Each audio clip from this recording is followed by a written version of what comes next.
Vamos lá para análise macro. Bom, depois de um dia generalizado de otimismo pelas bolsas do mundo ontem, a gente começa a ter novas preocupações com o cenário inflacionário, mais especificamente voltado ao cenário europeu. Hoje a gente teve aí a divulgação de madrugada da inflação da Alemanha e da Espanha e geraram preocupações vindo acelerando. Na Alemanha, que é a principal economia da Europa, ela especificamente foi a divulgação de um dado de um dos estados da Alemanha, que ele divulgou um aumento da inflação anual, que antes era 5,8%, lembrando que é extremamente agressivo para o cenário europeu uma inflação nesse tamanho, e veio a 5,9%, ou seja, além de não desacelerar, ainda acelerou. Mas óbvio que o foco do mercado como um todo vai ficar para o dado oficial, que vai sair agora às 9 horas da manhã, que é o CPI, né, inflação ao consumidor da Alemanha, sai às 9 horas da manhã hoje. Obviamente as bolsas estão refletindo para um cenário negativo, quando saíram esses dados durante a madrugada, eles ampliaram um pouco mais o cenário negativo, mas o movimento maior das bolsas como um todo vai ser sim depois das 9 horas da manhã com esse dado da Alemanha. Lembrando que nós temos também dados importantes dos Estados Unidos para sair hoje às 9h30 da manhã. Mas, para falar do cenário brasileiro, a gente teve sim mais uma derrota aí para o Haddad, quando a Câmara aprovou ontem o requerimento de urgência do PL de desoneração da folha. Isso, basicamente, botando no frigir dos ovos, atrapalha o compromisso que o Haddad tinha firmado de zerar o déficit do Brasil em 2024. Então, é mais uma derrota para ele e, obviamente, uma derrota para o Brasil, porque esse projeto do Haddad, sim, é extremamente benéfico para o país. A gente teve a Simone Tebet vindo a público afirmar que o projeto de orçamento do ano que vem vai ser enviado para o Congresso com a previsão de zerar sim o déficit para o ano que vem. Então, assim, mais uma sinalização positiva que esperamos que realmente se concretize, né? Mas como o cenário político ele é extremamente complexo e tem várias pontas que podem atrapalhar projetos benéficos, a gente tem que acompanhar no detalhe um a um, né? Para o cenário asiático, a gente teve uma movimentação diferente hoje na madrugada do resto do mundo. A gente teve o cenário asiático mais positivo do que o resto do mundo. As bolsas fecharam a maioria no positivo.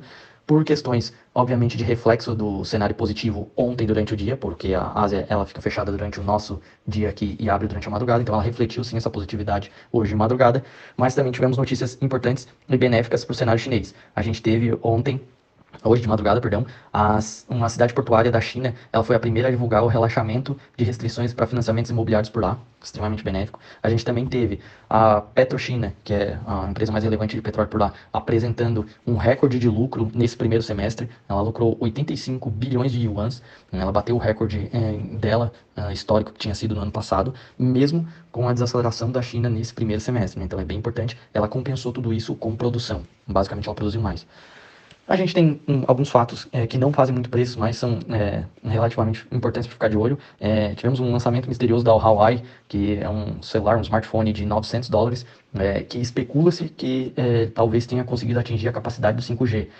O que isso reflete? É que mesmo com as restrições que os Estados Unidos vêm implantando para não deixar com que a China acesse os chips, ou seja, os semicondutores de alta tecnologia, que são os mais atuais possíveis, aparentemente a Huawei tenha conseguido atingir o 5G. Isso bota uma pulga atrás da orelha do que a China pode estar fazendo para evoluir sem precisar dos Estados Unidos, ou dos parceiros dos Estados Unidos, né?